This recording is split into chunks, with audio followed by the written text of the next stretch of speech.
In a quiet village, a young adventurer named Lily walked with her dog, Max.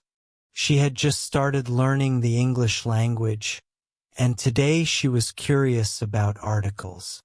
A and N are words that help us talk about things we don't know about.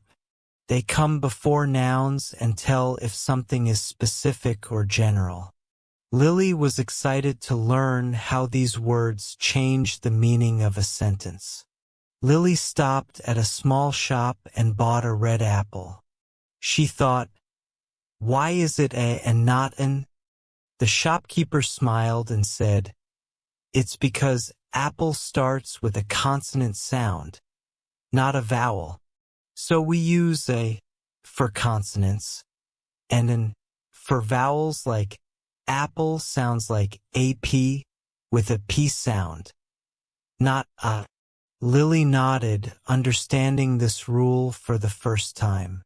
That evening, Lily sat under a tree with her notebook. She practiced different sentences, like, "I saw a car." She realized that a is used before nouns starting with consonant sounds. It helps introduce a new topic. A car sounds like car, starting with a K sound, so I is the right choice. She wrote this down carefully and kept practicing. Next day, Lily visited the library. She found a book about grammar. The librarian explained, "Articles help us talk about specific or general things. Use a for words that start with a consonant sound, like book or university." Lily listened carefully, and the librarian gave her a sample sentence. "I saw a university." She repeated it out loud and felt proud of herself. Lily took a walk in the park. She saw a dog playing with a ball. She thought, "This is a dog, not an apple." She remembered the rule that a goes before consonant sounds and before vowels. She kept writing new examples and thinking about the difference between the two. The sound dog is DG, so is used correctly here.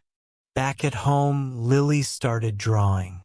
She drew a cat with a big bowl of milk. She noticed that cat starts with a consonant sound, so she used a in front of it. Her drawing reminded her of the rule she had learned. She wrote down the sentence, "There is a cat in the room." She smiled as she reviewed her notes, feeling confident in her new knowledge. Lily practiced more by writing a list of words. She wrote a cup, a university, and an umbrella. She noticed that cup and university start with consonants, but university has a vowel sound when pronounced. An umbrella sounded like enbrel, starting with a vowel sound. She played with these new words, and her progress felt rewarding. Lily's mother helped her with her homework. She taught her that a is used before words starting with consonant sounds.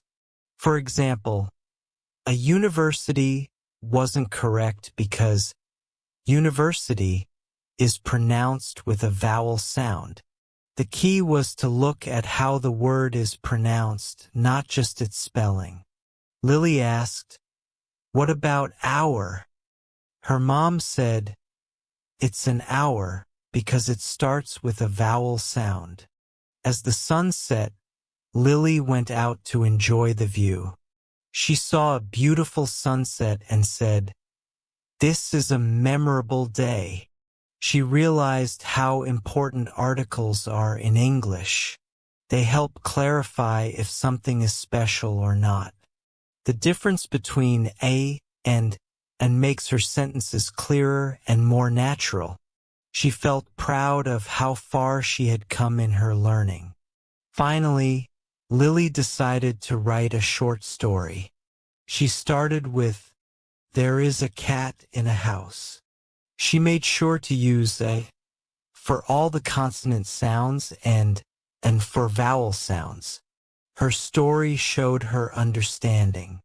She made mistakes at first, like an apple instead of an apple, but she corrected them. Her story was a success, and she felt happy knowing she had mastered the use of it and